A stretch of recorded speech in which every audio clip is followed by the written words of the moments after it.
Hello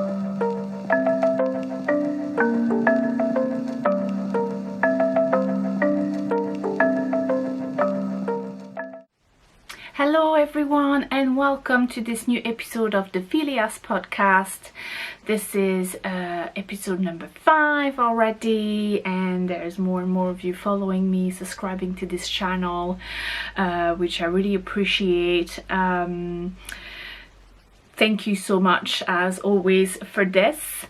My name is Sylvie and I'm here to present you the Phileas podcast.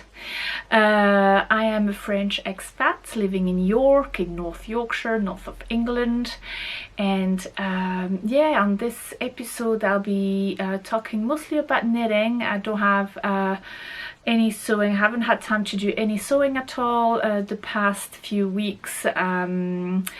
I have been busy preparing for a yarn show, Yarndale, which is next weekend. As I filmed this, it probably would have probably just about to happen or would have passed by the time you get to see this podcast.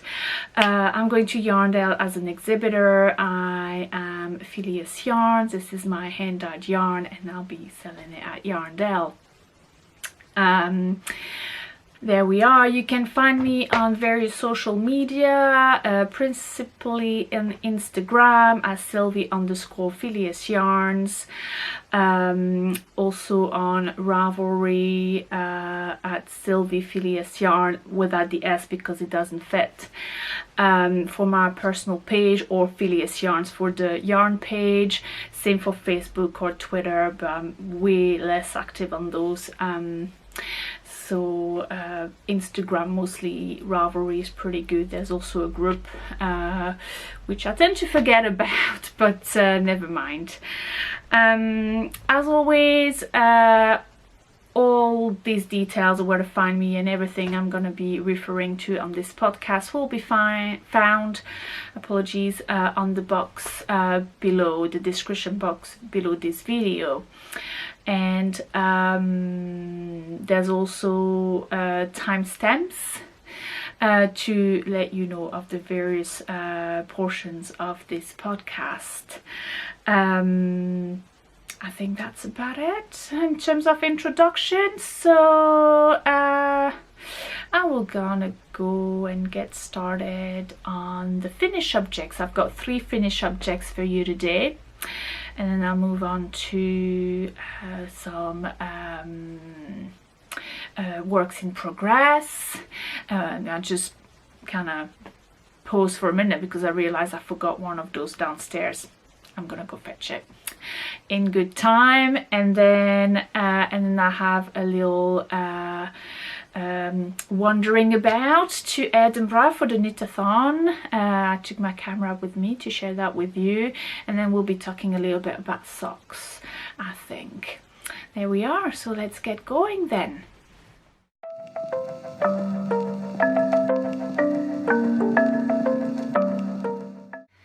The first finished object I would like to present you is this pair of socks, which are, I love these. I love these. These are the WAO socks, spelled W-A-O, by a designer called Yuka. She's a Japanese designer. So just to show you my page, come on, there we are. So WAO, if you even can read my handwriting, by Yuka, Y-U-C-C-A. She's a Japanese designer, and when I found out about her on Instagram, on Ravelry, sorry, I just fell in love and bought like a whole bunch of patterns. I think she's got like some sort of bundle deal for getting like a discount after you buy 3 or 4 patterns. So I bought enough of those patterns to get the discount. So this is the first pair of socks from her designs that I'm making, which is really, really fun. Absolutely love these. So just to show you, these are top down socks. did I do top down socks? I can't remember if there is no, there's definitely top down, there's no toe up version of that. So you start with the cuff in your contrast color, and then you have this really funny sort of little stitch going on there. It's basically you knit a stitch 2 stitches ahead, and on the next row you kind of like knit it together with a normal stitch in the main color to keep the stitch count. It's like you do an increase a bit like diagonally, and then you knit it together to just fall back on your stitch count, and it just gives this little sort of stretchy stitches pattern there, which is really lovely. There we are. And then this is heel flap and turn pair of socks. So you've got, it's not a reinforced heel, it's a stripy knitted heel turn, and then the foot is plain up until you get to a little bit of color work to move on to the toe in contrast color. So these are really fun to knit. Actually, it's not complicated at all. This little stitch pattern is very easy, and there are very good instructions on the pattern with like a picture tutorial with photos, and I think there's a link to a video as well, tutorial for this little stitch here pattern.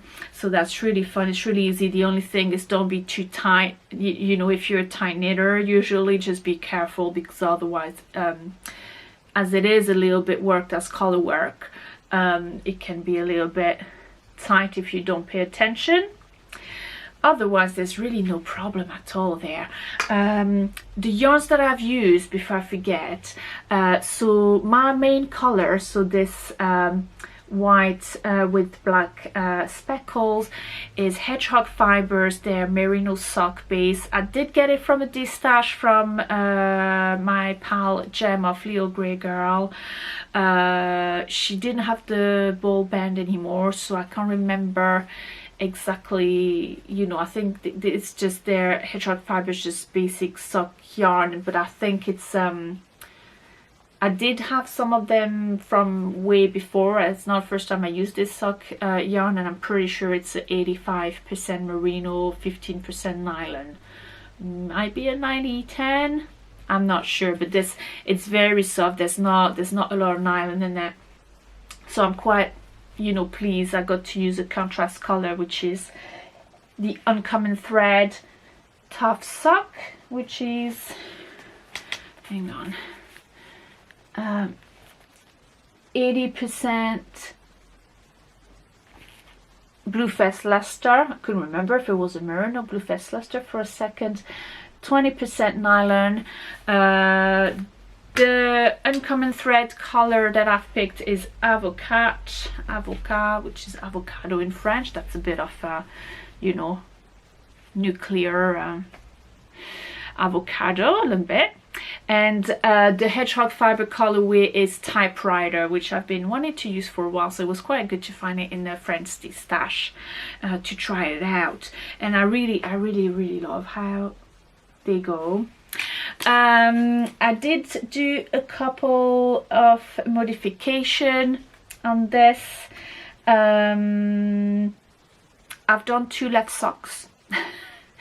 There's this thing on the pattern when they, you know, when you get to the, before you do your heel flap, or yeah, when, you know, you can do a different, you know, you do your left and you just carry on and do your left foot, and but when you get to the right foot, you kind of like break your yarn and pick it up on the other side. I am guessing is to prevent, you know, seeing too much of the sort of seam, end of round seam, but to be fair, I can't even tell you where mine is. So I didn't see the point of doing that, breaking the yarn to pick it up later and having more ends to weave than necessary. So I did 2 left feet. Anyway, that'll be me. I have 2 left feet anyway, honest. So that also, because I do have a high instep, I did added I did add 4 rows, so that's 2 stripes to the heel flap, which made me pick up 2 stitches more on the gusset pickup stitches, just to raise it a little bit, and it's perfect. It's actually it's not a bad heel flap to start with. It's quite high for the size that I've been using, which is a size medium. So yeah, only 4 rows was enough, and a couple of stitches each side on the gusset. It's a very well written pattern. It exists in English and Japanese. It's very clear. I found it very clear. Although, sorry, I forgot the other modification that I did. I did the toe that I usually do, which is decrease every second round. The pattern calls for a more rounded toe, but it doesn't, you know, I've got quite long toes, so it just fits better. I know this is how it fits me better, so so I just did my regular toe. What are you doing, cat? Yes, you coming to say hi? Okay, look at there. Hello. Oh.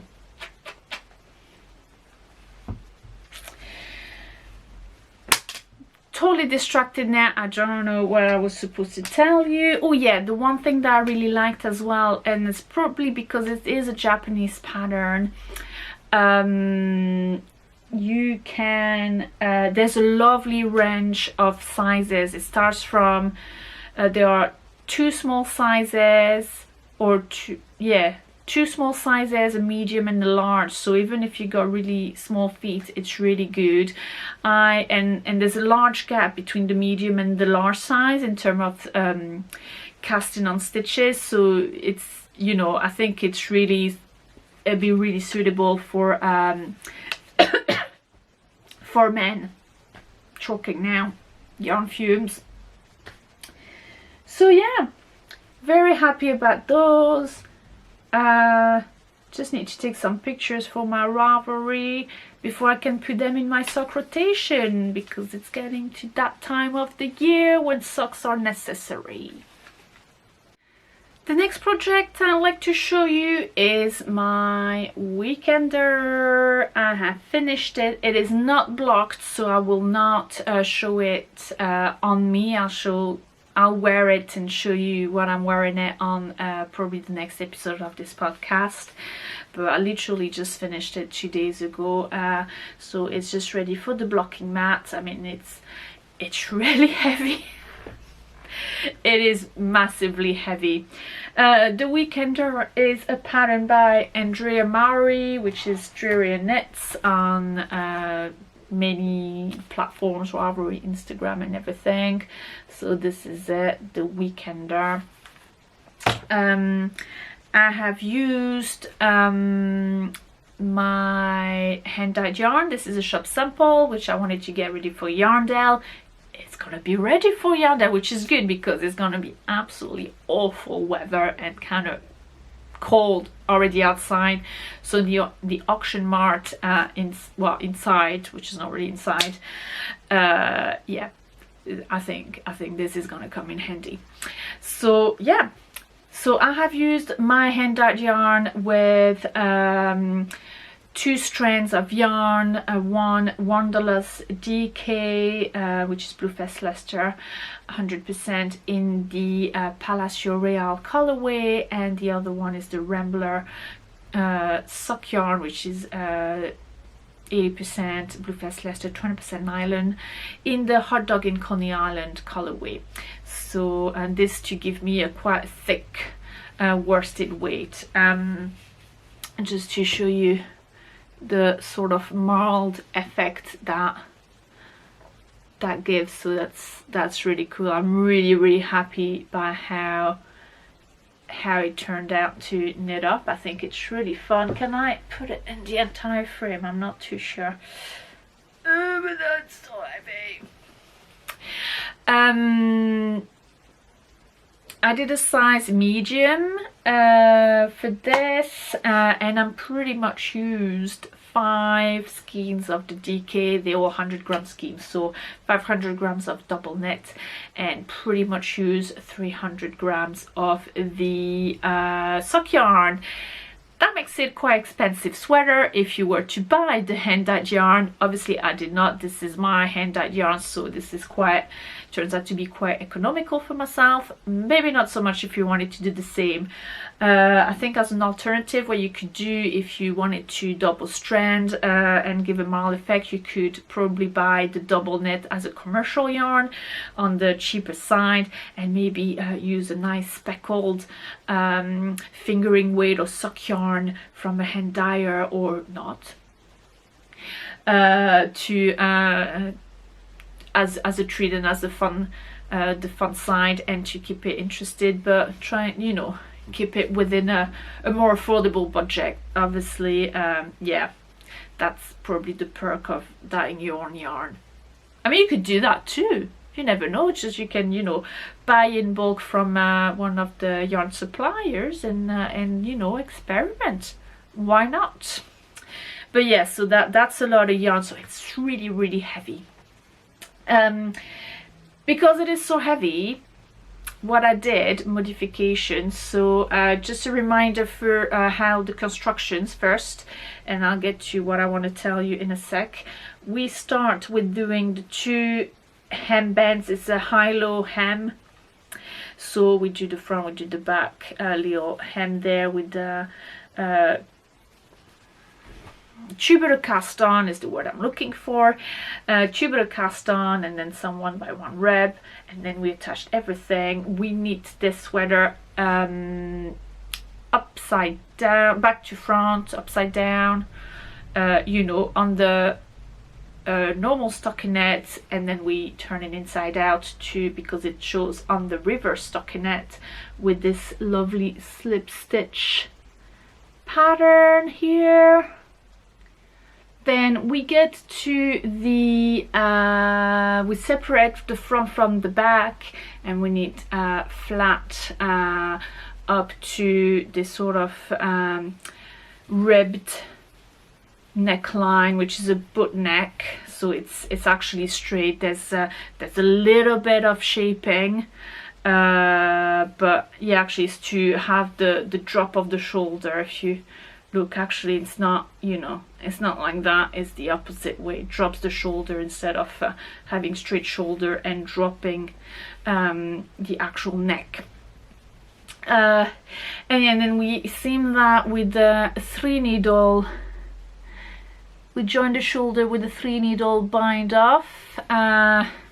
Need to be careful so that the sort of edge faces the right way, so one needs to be actually cast off with the front of the sweater towards you, and the other side you have to switch it around and do it with the back of the sweater facing you, so that they kind of like, I think that's what I did. But anyway, just be careful so that you make sure, yeah, that your 3 needle bind off kind of faces the same way. And then the pattern tells you to pick up stitches around there and to knit the sleeves already on the sweater. But honestly, my weekender is just so heavy. I thought it's gonna be murder. I mean, it's like, you know, going to the gym, knitting this sweater is that heavy. So what I did is that I knitted the sleeves separately, and then I seamed them afterwards. So yeah, so this is where it needs a good block, because obviously I had to, I'm not sure if it's a good idea or not, but I suppose if it's a bad idea, I can just take them off and then unravel the sleeves and then just put them back on as the pattern recommends, actually already there.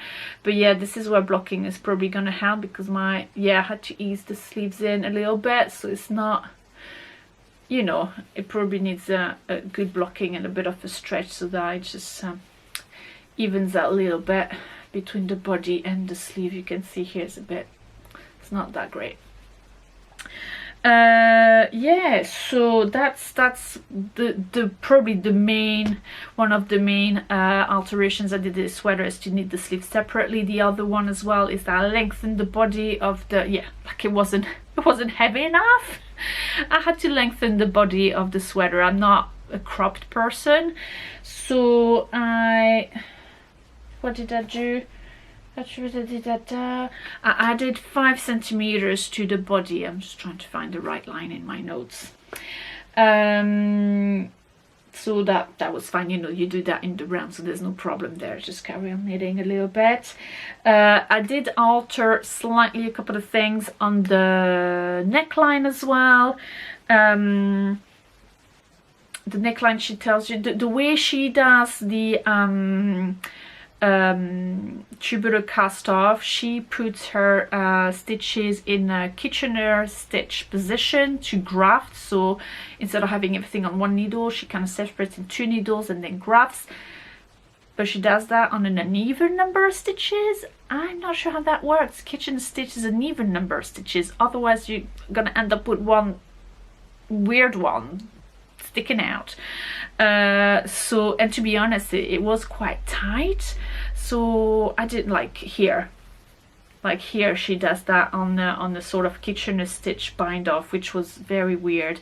So I just did a normal tubular cast off with my needle and thread and just, you know, doing it normally on the one needle with the thread and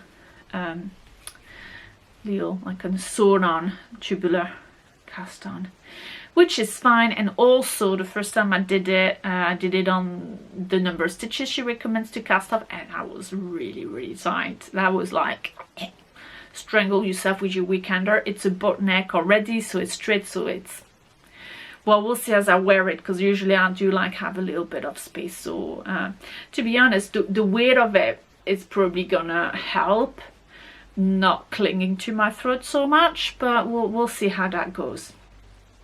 So yeah, so I had to rip it out and then do it again, and I think I did add, I cast off 4 stitches, also 8 stitches total. So I shortened my shoulders by 4 stitches each side, so my neckline is 8 stitches more than what my size of the pattern would have been, and it's much better.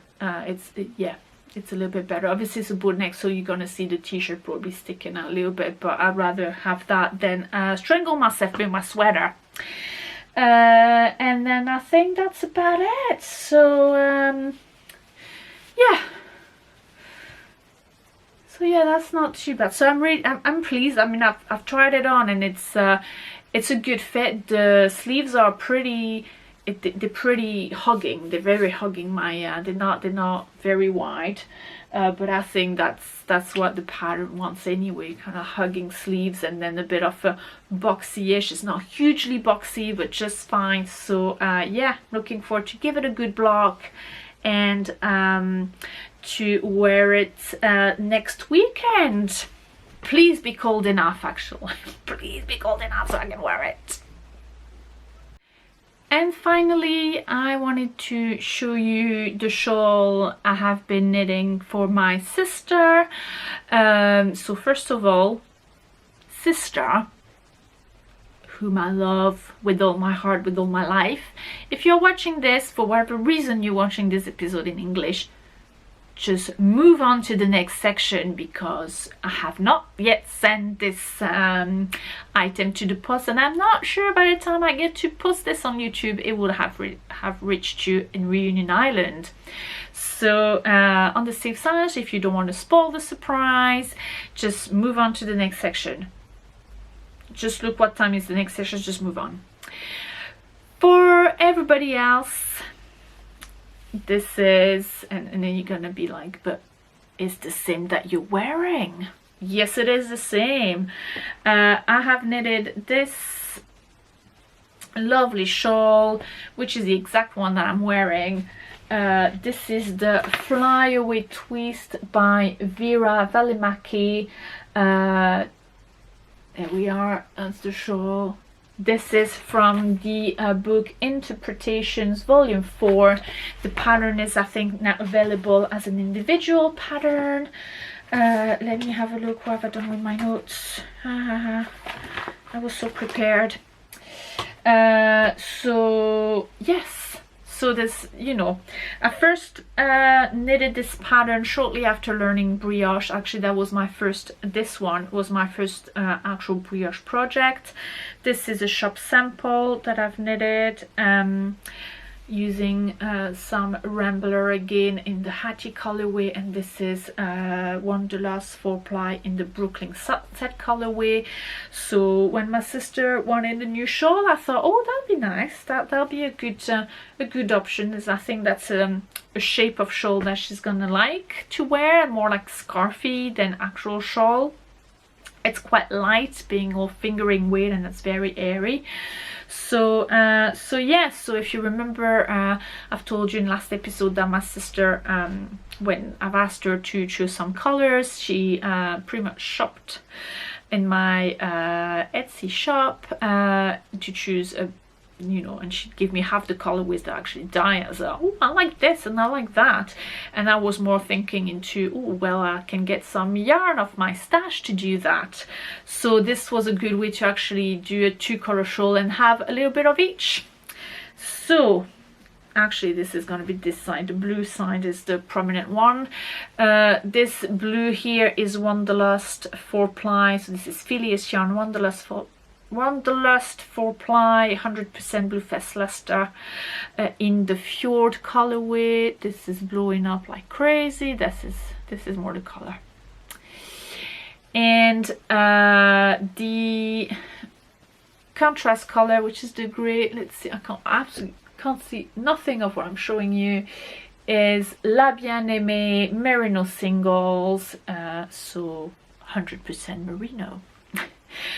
In the Amy's sweater, I can never remember if it's Amy's sweater, Amy's birthday cake, or Amy's something, Amy's sweater colorway, which is this gray with this very light, very light speckles. So yeah, so I've chose to do the blue as my main color, as the front, in the front of the brioche, because obviously the other side is pretty cool as well, but my sister really, because she chose my colorways as her favorite color, so I thought, yeah, let's keep the Fjord at the front. So it's pretty much the opposite than what I'm wearing. So I've put the speckles here to start with, and then the solid color and on the edge. I did the absolute opposite here when I started with the solid, and I did the speckle on the edge. But it is very nice. Construction wise, you start in this little corner with the blue, well, with one color, which in this case is the Fjord, the blue, and you do some increase, so you end up with the sort of little triangle, and then you do the huge brioche section. When you finish the brioche section, you you know, knit all the stitches along, which are still live, of the brioche, and then you pick up stitches on the edge of your little blue triangle, and then you do some short rows borders. So yeah, so you start here. Obviously here is there's much more rounds than on this side, so to give this little asymmetrical kind of border with the game of increase here and sort of turning point thing. So yeah, I'm pretty happy on a shawl that I did pretty good job at picking up them stitches. I mean, it is rather clean. I thought, you know, I didn't, you know, on this one is a right pig house, the way I picked up the stitches. But yeah, on her shawl, because I thought she'd be wearing it. This one, I'm not actually, you know, I'm wearing it today, but I'm not, it's not one that I'm gonna turn to wear a lot, so it's more really like a short shawl. So yeah, for her I thought, like, I make an effort picking up my stitches so that, you know, if it's facing the wrong way for whatever reason, it's not gonna be not nice to look at. Because I had done one before, I knew that I would run out of the contrast color if I had done the entire brioche section. The brioche section is 14 or 15 repeats total of the you know, brioche section, which is over many rows. I don't, oh gosh, it is, yeah, so up 9, yes, about 8 rows of brioche per section, and I think you do a total of 14 or 15. I did one less repeat of that section so that I had enough yarn to actually get all my short rows to get to pretty much the end of the shawl. I think on this one I did the swatch and I had to unravel the swatch, and yeah, I couldn't remember, but it was a bit tricky. I don't know.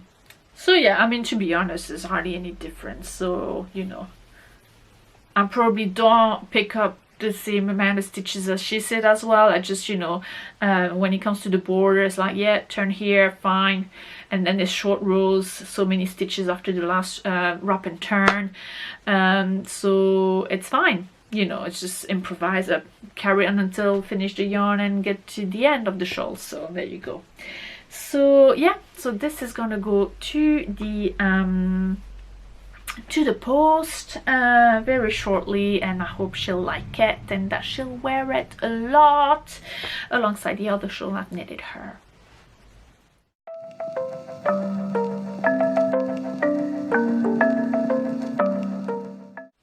First working project that I want to show you is my crochet working project. You've seen this one before. This is the Trailing Wake by the Crochet Project by Joanne's Grace.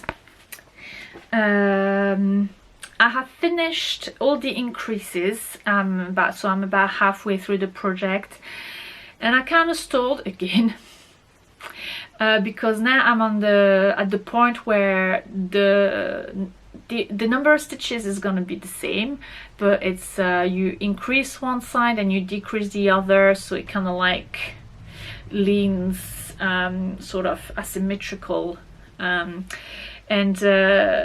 yeah, it kind of puts me off a little bit because I need to count every row that I do. I have to count my stitches, and it's not awesome. I don't really like it. And to be fair, that the problem that I have, it's like I've got this you've got this sort of like spine, which is not very straight with me because I've been counting, so it's not, you know, and it doesn't come like very easy to me to know where I am when I've reached this spine, you know, because you're supposed to do your decrease and increasing around it. So yeah, I was kind of like, oh, I'm not sure how I'm gonna manage this, and it's gonna be difficult. But then last weekend when I was in Edinburgh, I was talking to my friend Sol, who has crocheted this before, and she says, oh, I don't count my stitches. I probably don't have the same stitch count as the pattern says, but doesn't matter. Just do your, you know, just do your increase and decrease where they tell you to do, you know, on either side of the spine. But it doesn't matter if, you know, if you know, you actually got the right amount of stitches in either side of the spine, as long as it looks okay. So so yeah, so I'm probably going to be taking it to Yarndale to work as my, you know, if I've got a couple of minutes to spare to sit down. I'm going with a friend who's going to help me as well on the stall, so I may have a little bit of time to crochet a few rows on this and see how that goes, the sort of don't care about your stitch count so much kind of way. So yeah, but I'm really pleased how it's turning out so far. Gonna be nice, I think. Yes. So yeah, just as a reminder, I'm using, this is a shop sample which I had hoped to have finished for Yarndale to show as a crochet shop sample, which obviously I don't have near enough of those, but I am not really a crocheter, so anyway. And I'm using my Wanderlust 4-ply yarn base in the Monk Friends, which is the dark blue, and the Quai de Seine, which is the grey colorways. So that's not much to tell you about that I've stalled again, and I'm gonna get going. I'm gonna get it finished. I can do this. I have cast on a new sweater also. This is a very fresh cast on, as you'll be able to tell in a minute. I have cast on the Errata sweater by Jennifer Steingass, also known as knit.love.wool on various social media, especially Instagram. Let me show you what this sweater look like. I mean, if you know Jennifer Steingass, you know she does yoke colorwork sweater a lot. And I forgot again their most famous patterns names, but never mind. So yeah, this is the Errata sweater. So you've got the option of doing a one with 2 contrast colors, so a 3-color sweater, and you've got just a 2-color sweater, which is the one contrast, which is the one I'm going for. There's also options for 2 different types of sleeves. I am not sure at this stage which one I will go for. I don't know. I am not too sure yet. I am using, so I've chosen this sweater as a bit of a story behind why I'm knitting this sweater. First of all, let me show you. This is where I am with the sweater. I literally just starting the color work. It's impossible, it keeps rolling. So yeah, there you go. Wow, so much progress. So much progress. This is nice. This is a fingering weight sweater, and I have made gauge as per recommended, which is a 3.5 mil size needle. The only difference that I've cast on, there's no ribbing on the neckline. It's a rolled hemline, so it's literally knit 5 rows and it's just gonna roll. Is that for a 3.5 mil, she recommends going down to 2.75. I totally forgot this was it, and I went just down. Oh well, that's, you know, I know there's going to be a 3.25 for the ribbing, so it's a size below, so that's a 3 mil. It's not, it was 2.75, but it doesn't matter really. I don't think there's much difference, and to be fair, it's probably not going to be as tight, which is probably not a bad thing. So that's the only thing so far that I've altered. Not really. What am I doing? Size. I'm doing the 3rd size, which is a size C. She's lettering the sizes, which I think is kind of nice. So yeah, so it's a finished item, bust size as 112.5 centimeters. For a bust that is between 92 and 99.5 centimeters. I'm kind of like halfway through that bracket. I'm about a 96 centimeters bust, so it'd be a little bit, should be a little bit flowy. I mean, that depends, I suppose, on the yarn you're using as well, because this is where my whole story comes from, the yarn. I'm gonna start bit differently. I'm going to start with the contrast color. Contrast color for this sweater is the Brooklyn Tweed Loft, which is 100% American wool, which they say is the American Targhee Columbia sheep. The colorway is Meteorite, so I am not sure you'll be able to see much, but oh yes, that's fine. It's a dark brown with loads of little sort of tweedy speckle in some sort of greeny yellow and reds and blues. I got this from the stash. very much into picking yarn from my friend's stash. Again, it's a good way to try yarn you don't really want to buy full price. Just, you know, if a friend has it in the stash, that's quite nice. So yeah, I got this for you know, my friend Lee, who has the Luli podcast. She distashed these, so there were 3 skeins. I took the 3, and she's like, we're like, oh, do you want money for it? Oh, just give me a $5 per yarn. So it was really nice of her to do that for so cheap, because Brooklyn tweed yarn isn't cheap.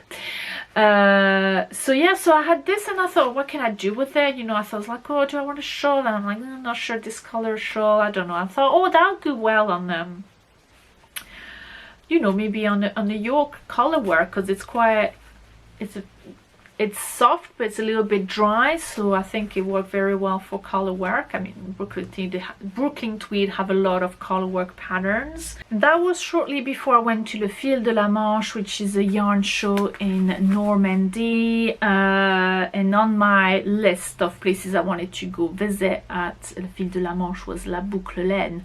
So I went with my little skein of Brooklyn tweed to La Boucle Laine and pretty much put it against every sort of colors they had of the sort of similar yarn weight, and we found this.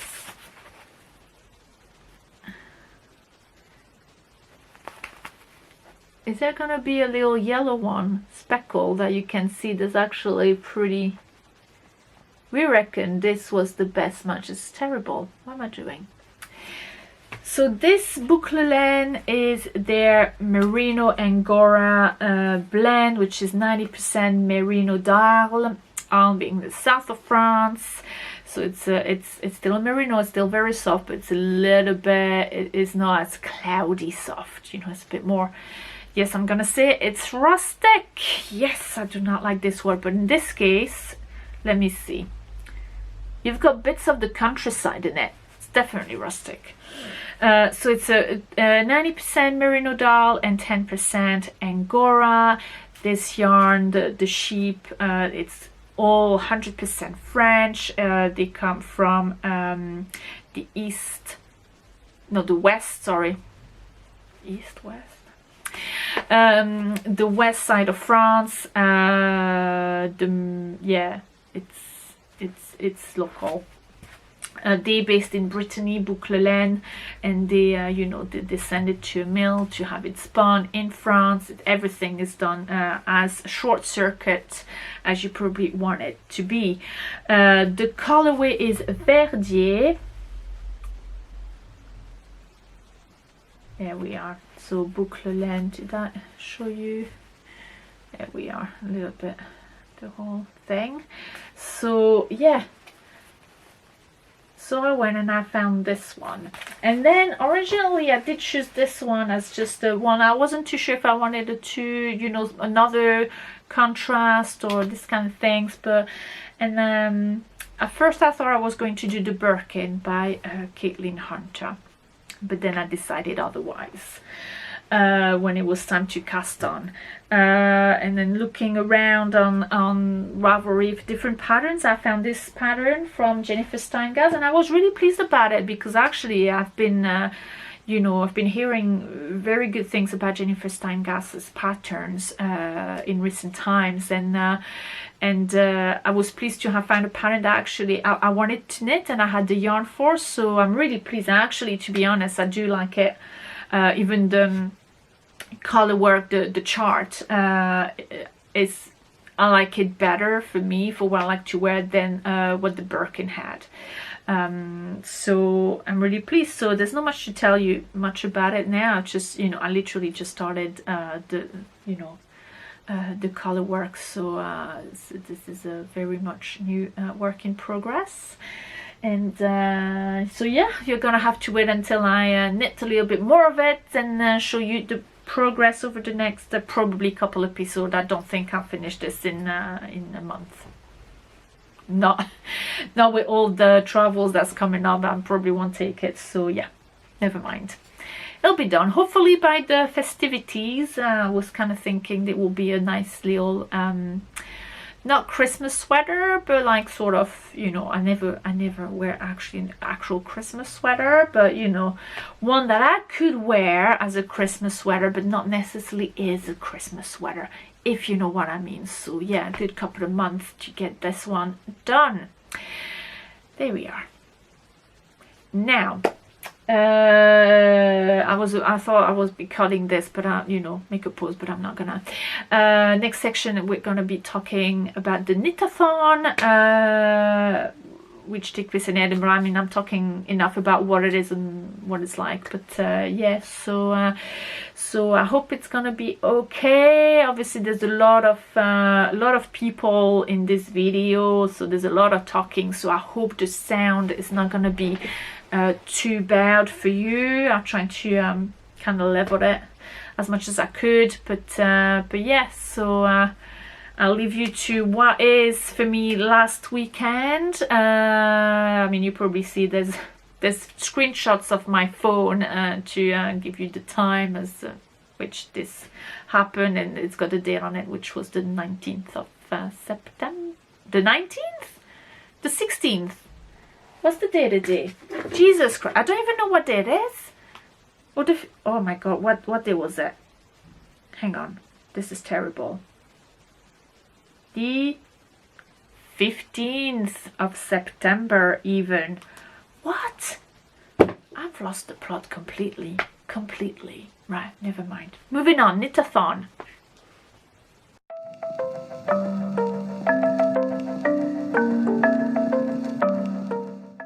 Good morning, everyone. I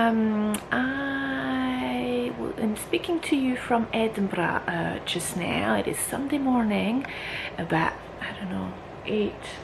Yeah, about 8:15 in the morning. Today I'm gonna spend the day knitting. I mean, you think that's pretty normal, but actually I'm gonna participate to the Knitathon, which is organized by some friends of mine, the likes of Jess or Ginger Twist Studio and my friend Denise. It's a marathon of knitting, as the pun would apply, the Knitathon, and we're going to be knitting from 10 a.m. to 10 p.m. and to raise money for an association, a charity called Kids Love Clothes, which is Edinburgh based, and they provide clothing for families, for the kids in families that are financially not too great. To put it simply, I mean, yeah, I'm waking up, I'm still drinking my first cup of tea in the morning, so just bear with me, my thoughts are not quite there yet, and I talk a lot of nonsense a little bit. Anyway, so yeah, it turned out that I decided to come spend the weekend at Edinburgh, because it's been a while. I haven't been since March at EYF, and EYF was what it was, so there was not really time to really catch up with people properly. So going today, or this weekend, and it just, you know, as chance will have it, is the weekend of the Knitathon, so I'm really pleased to be able to participate today. So I thought I'll be filming a little bit of it, tell you all about it. So yes, so the group that would organize the Knitathon and do the fundraising for the charity is called Folk for Folk. I'll put all the links below anyway. And yeah, so the charity is Kids Love Clothes, and basically, as knitting goes, we all gonna knit some items from the Tin Can Knit Simple collection in kid size. So the little hats, little mittens, little jumper. If people feel brave, Jess might do that because she's the Usain Bolt of knitting, remember. So, and this kind of thing. So I've got some scrap yarns from my stash, which is always, I always find charity knitting is a good way to go through this, the leftovers or the things that once bought and I didn't really use, or the extra skeins of things that I didn't get to use. It's always good yarn. It's not, you know, not necessarily you hand dyed and things like that, but always nice yarn. So I've got that, and hopefully I'll manage to get some nice little things for the children for this. And in parallel of obviously the finished knitting object, the Folk for Folk is raising also funds for the Kids Love Clothes charity. So there's a Just Giving page, and there's also some a raffle that Jess has organized at the shop, so people would buy like a £2 ticket, and then they might get a prize.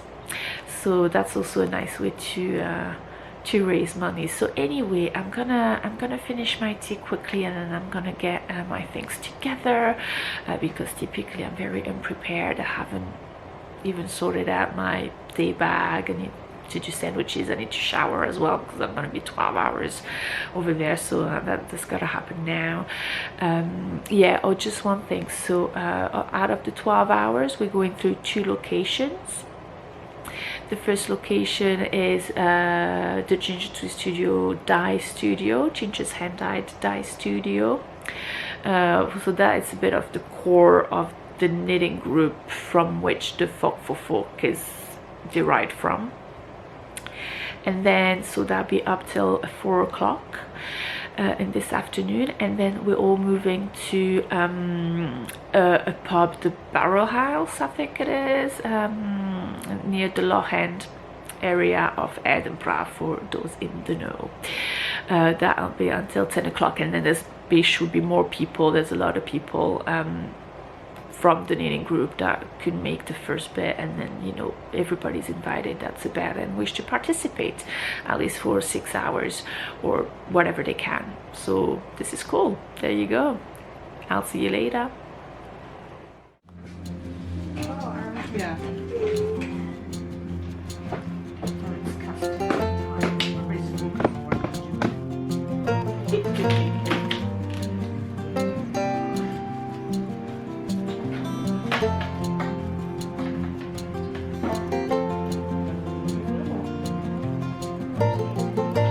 Oh yes, you're crocheting. That's true.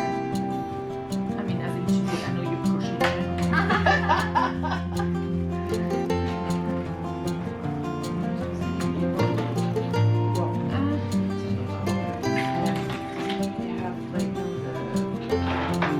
Yeah, I do. Because normally I would have my notions first, but for some reason Is that I'm alright like, level? Yeah, it's good.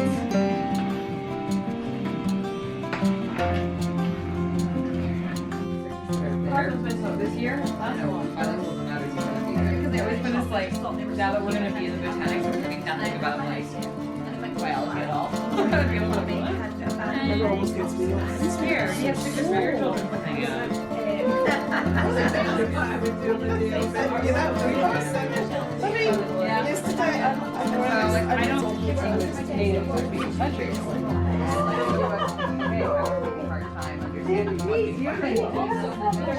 It is 12 o'clock, that's 2 hours in, and you can tell it's Sunday morning because everybody kind of struggled to cast on their projects, but eventually we got going, and after 2 hours we've got already 2 hats finished, one from Solid Crochet, but she doubled the yarn, so that's chunky, so that's okay, and she's a master crochet anyway.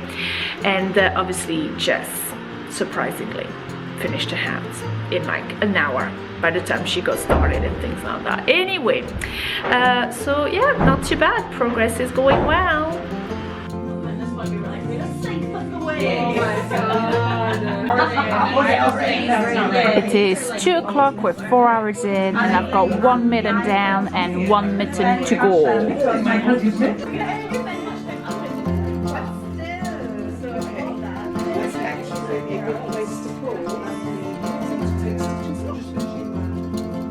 And then people got saying, oh, she just blocked someone for no real reason, and then the person she blocked said, oh, why are you blocking? And she kind of go, I think it's just the person noticed because she wanted to check something on her side. No, and then everything. She's about why she won't Okay, it's No, it's just like, and then you see them cutting about at like the same night. It's skin. But like, there's so many drag queens actually in this area. Sorry? I don't know who got that. Patricia did. So we are halfway through our knitathon. It's just gone 4 o'clock and we're moving from the Jess's Dye Studio to the pub, and in the last hour or so gave us a little dye demonstration for to try to raise a few more pennies with people just coming in for this little event. So she was very kind enough to let me film a little bit of her dyeing, which is really funny because obviously my dyeing happens in my kitchen with 2 stoves. It's a very minimalistic adventure. Hers is quite, and just even the technique that we use to dye is so very different. So this is one of the ways you can dye yarn, but it's by no means the only way you can dye yarn. Mine is very different, which maybe I'll get to show you one of these days. So today I was going to dye 2 different yarn bases, but use the same recipe, and then you can see how different they turn out on different yarns. So we got the vinegar. I've already got that heating up, and I've already pre-mixed my dye. So we're going to dye in one pot. This is going to be melon balls on fire. And then using the same amount of dye and everything, this pot is going to be crunchy leaves. Yes.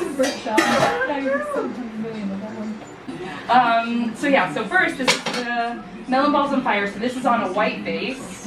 I'm dyeing some of the soft wool.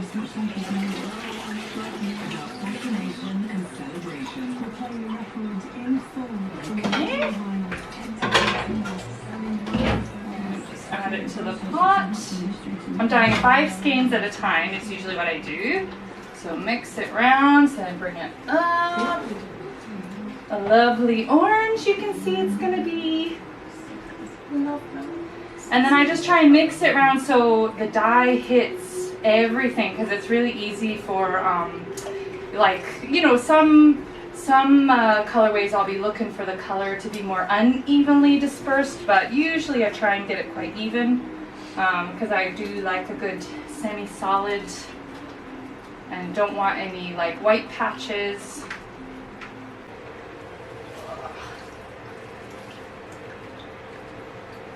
So yeah, so first I soaked the yarn in a bit of shampoo and just some like tepid water. Just to sort of get the fibers to open up, because otherwise if you just drop it in and it's dry yarn, then it's gonna, yeah, it doesn't work very well.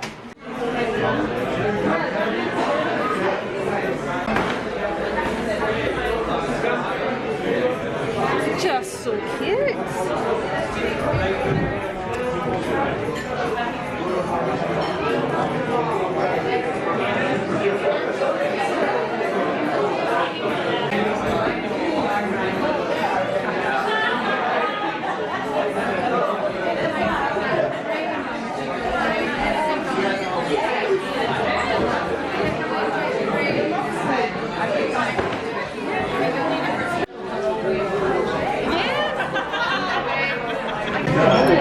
That is 10 hours in, 2 hours to go, struggling, but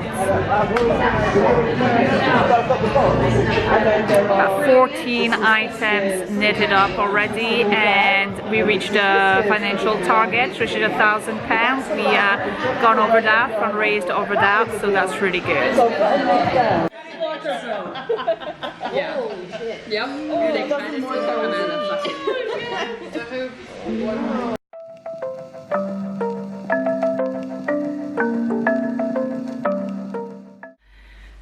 So today in Parlez-vous knitting, I'm talking about socks. I'm going to do it over 2 different podcast episodes, so 2 different sections of Parlez-vous knitting. Obviously I'm not gonna go I mean, the French version will have loads of translating the terminology of sock knitting. But I thought it'd be interesting to talk about it here as well in the English speaking version of my podcast. When I do shows, I tend to actually have a sock on the needles to knit, you know, just a pair of vanilla sock, a simple sock, just to knit in the round and keep my hands busy when I'm manning the stall. And I get a lot of people just stopping and, you know, talking about socks has the most complicated things that it's ever been on the knitting scene, and it just the people seems to be very wary of if they're gonna manage sock knitting. It's too much, you know. Magic loop, I do magic loop, so it's quite easy, but all of a sudden, you know, you also got people they knit on double pointing needles, so that's a lot of you know, a lot of needles, and some people get quite scared of socks. So I thought I'll be, you know, mention it here today, because there's nothing scary to me, you know. It's easy, it's just the same. There's only 2 ways to knit a sock, and you know, there are just a few variations of heels and toes. And you know, it may take 2 or 3 maybe attempts at knitting a pair of sock to find what you like to knit and how you like your sock to fit and what suits you. But at the end of the day, it's actually pretty basic. First of all, if you want to find a book that is telling you things about socks, then that's fine. And there's a lot of references for books to teach you and tell you how to knit socks, and the different kinds of socks, different kind of heels, and different kinds of toes and all this. The book that I have, not in physical form anymore, I lent it to somebody, I just can't remember who though. Hey, well done. But I do still have it in the ebook form to look at in my Ravelry library. Is so my reference, but you know, everybody's got their own. My reference is Sock Anatomy by Claire Devine. There's loads, about a dozen, 10, 12 patterns, sock patterns. They're very easy, and they're, you know, just that little thing. Obviously there's a plain sock pattern, but then, you know, there's just a little detail that makes it quite easy, and you know, explore different heels and different sort of toes, a variation of heels and toes in many patterns. But then, you know, if you find one that you like and you don't want to explore the other one, you can just, you know, do whatever you want. So that's pretty good. So like I said, everybody's got their own references. If you've got one, or you know, have a look, have a browse in the many sock knitting books there is, and find the one that you may like the look of, and you know, the sort of structure of, and you'll find what you like to get going. So there are only 2 ways to knit. Well, really, there mostly are 2 ways to knit socks, which is either cuff down or toe up. So I'm just gonna, you know, show you on the, my wow sock, because it's handy and it's here. Cuff down, as the name implies, you start from the top and you knit all the way down to the toe. Toe up on the other way is going to be starting from the toe, and you work your way up to the leg. I personally like to knit my socks cuff down.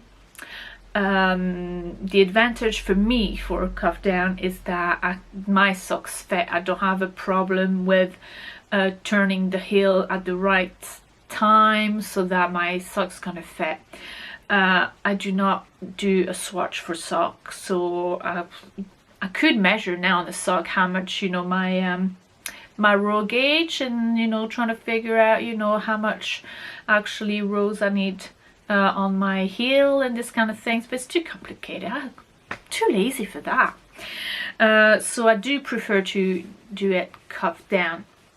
The advantage of knitting a sock toe up though is that you've got more control of how much yarn you use, because once you've done your foot, which is really the most important part you want to make sure you have yarn for, then you can just do the leg as high as you want, depending on how much yarn you got left. But you know, each their own thing. And like I say, you know, you've got people that don't mind either of them. Some people, they just swear by toe up. Some people, they just swear by cuff down. It's, you know, all the flavors of socks, and suits different kind of people. So the structure of the socks, very simple. You've got your leg, well, you've got your cuff, you've got your leg, and then you've got your heel. 3 types of heel, and everything else is going to be a variation of 1 and then 3 heels. That's it. You've got your afterthought heel, which is, so I do apologize, I've got socks to show you. They are socks that I've been wearing, so they may not be in the most pristine condition. They're clean though, which is but you know.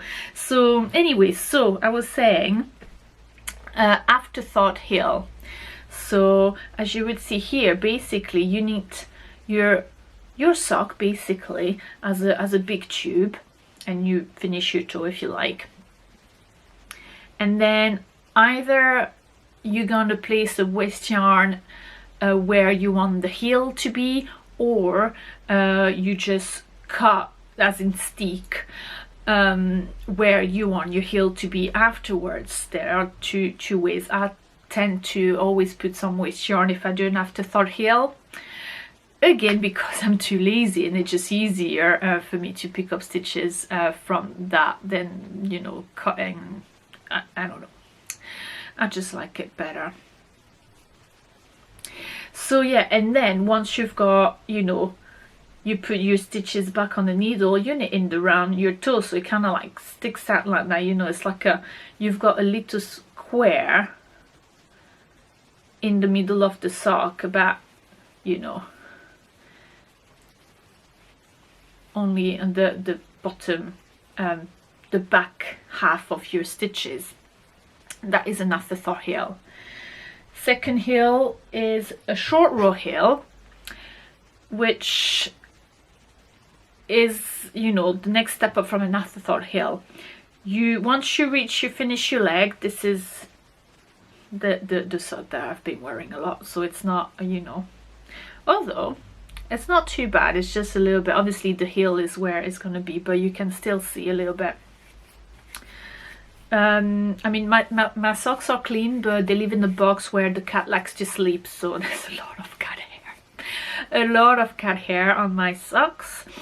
So yeah, so you knit your leg, and when you want to do your heel, basically you're doing short rows to decrease, and then you reverse engineer that to increase and go back. So it makes the same sort of square, but you don't need to, but it's a little bit, it's not as dramatic as an afterthought heel. It's not as abrupt a cut as you would have on an afterthought heel, because you never cut anything, you never break your knitting, you carry on. And there's a lot of pattern, especially on the toe up, when they're going to use an afterthought, a short row heels. That's a good way actually to make sure you sock fit when you've got a toe up, because it's quite a short heel in terms of how much knitting that goes into. So yeah, so you do your short rows and then you back onto your stitch count and you carry on.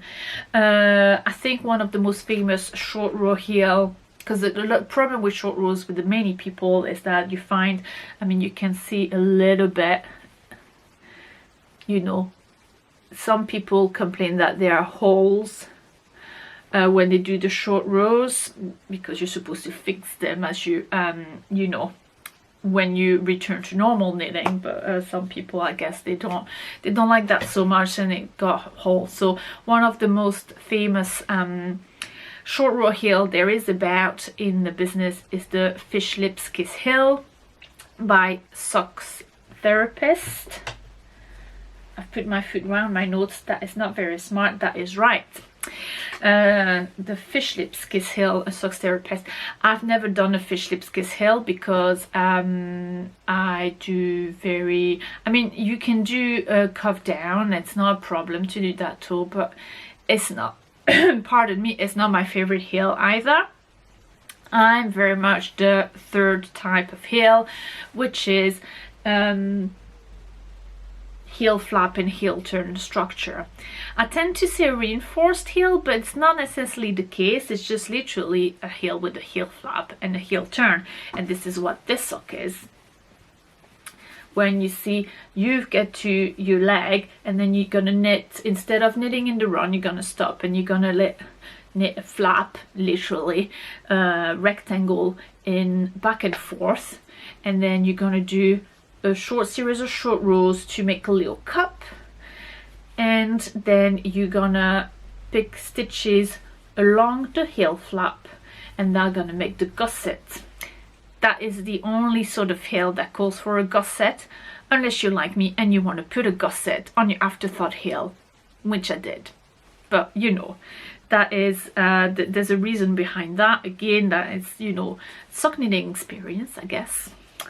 But yeah, so I found the heel flap and heel turn a much better fit for my foot, and it, you know, it's just nicer. It just sits much nicer than the short row heel and the afterthought heel. But everybody's got different foot and different heels, so you know that might not be the case for you. As for the heel flap, so it can be just knitted as is here, or you can do now for real a reinforced heel. So what to do in reinforced heel is that these socks are so used. That is terrible, but you probably can see a little bit here. It's a game of, I'm just hiding the bit that's gross. It's a game of slip stitches, every second stitch on one side, and then you just purl or knit the other in the round, so it just gives a little bit of thickness to it. Yeah, just a little bit of thickness to it.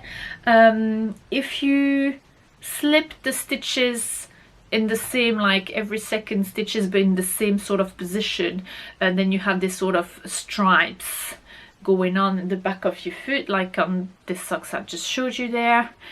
If you were to alternate every time you've got a slip stitch row, like, you know, you would knit one, slip one, and the next time you start with the slip one, and then you knit one, then it makes a little sort of diagonally little checkered thing that is called an eye of partridge, which is very effective actually.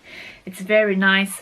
And then, you know, some patterns, you know, if they've got some sort of motif like a cable, or if it's a ribbed all over rib kind of thing, sometimes they're gonna run this pattern along the heel flap as well, so that, you know, you can have, like here you've got stripes, which is a little nice little feature, but some other patterns will actually carry on the main motif of the leg onto the heel flap, which is, you know, it's kind of cool, just in case you were hanging around your socks, you know, for people to see your heel. But hey, so now the gusset, as I said, when basically if you need cuff down, then you're going to pick up stitches and you can go decreasing. If you were going to do toe up, then you have to increase first your gusset to do your heel turn and heel flap afterwards, or not so much flap, because actually you want to flap, you would, I can't remember how it works on the toe up, it's just to show, it goes to show that I don't do it that often. but there will be a gusset anyway. I tend to do a higher gusset than what usually the pattern calls for, and this is why I put a gusset on my Afterthought heel socks as well, is because I've got a high instep. The instep is the front curve of the foot, and I know I have a high instep because when I've put boots on, you know, I get new boots, or you know, your regular boots you buy in the shop, they're gonna hit me there, and I can feel it's kind of like cutting my leg, you know, because obviously it's not like the curve is not as deep as the standard foot might be. So you know, when I've got like leather boots, definitely, you know, it kind of like sometimes actually is you know, I need to be careful because it can be hurtful to actually, if I wear boots too long, when they're gonna cut me here.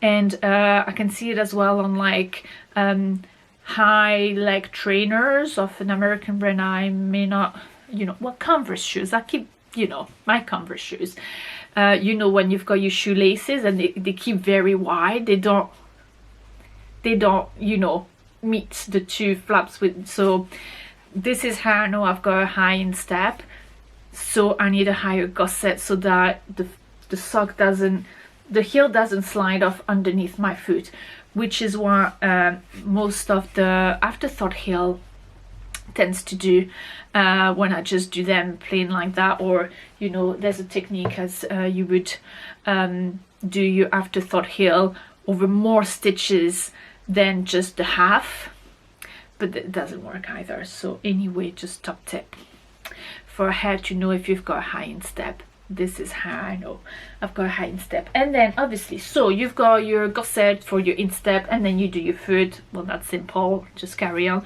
And then you've got your toe. So the toe, really, it will depend on the shape of your foot. Some people have got more pointy foot and like kind of long, you know, toes that just go pointy, and then some people, they've got short toes, so they've got like a very, you know, round foot. And really, you know, it's just a matter of how much decreasing or increasing. If you do a toe up, you know, increase every row and then every second row, or decrease every second row and then decrease every row to make it more round, or keep on decreasing every second row to keep it long, or loads of things. There's loads of things. And yeah, and then so that is just as simple as that, you know. It's just a case of trying a couple of techniques over maybe your first 2 or 3 pair of socks, and then, you know, you'll realize how much, you know, you need to go before you turn your heel or you get to your toe, and you know, all these kind of things, and what actually suits you best to your foot. And then once you got that, there's no coming back. There's no looking back. You're just there, and you just go, and it sucks the rest of your life because it's amazing. Obviously, cast on, cast off for socks gotta be stretchy. If you do, especially on the cuff, if you start the cuff, I use a German twisted cast on.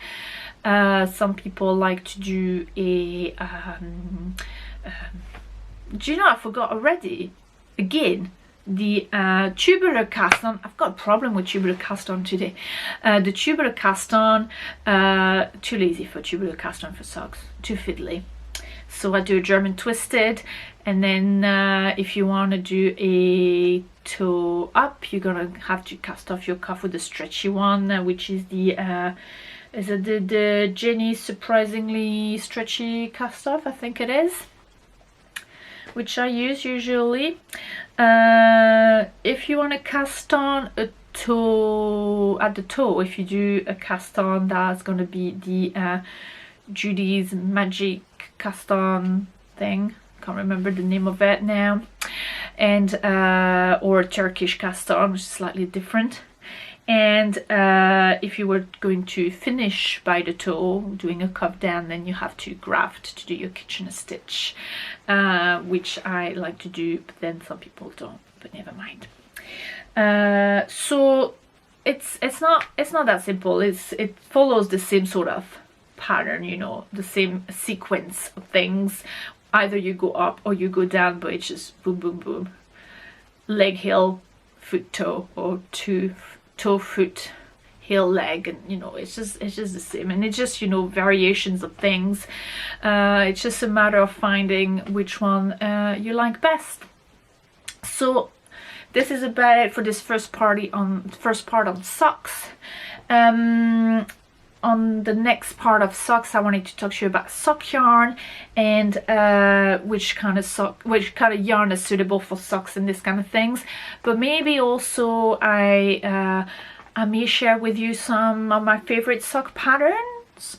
I don't know if that's any interest to you. If just leave me a comment if you'd like me to share some sock patterns. I'll do that gladly, and but just let me know what you think. And with this, I'm gonna leave you to your knitting and crafting and all these kind of things, and life in general. It's been a pleasure as always to do this podcast for you guys, and for me really also, because I'm doing it for me. And because I like it, it's fun.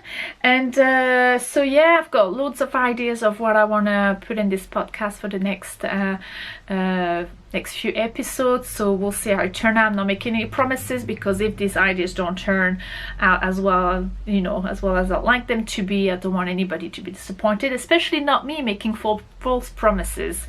So so yeah, I will see you very soon, I'm sure, and in the meantime, happy making.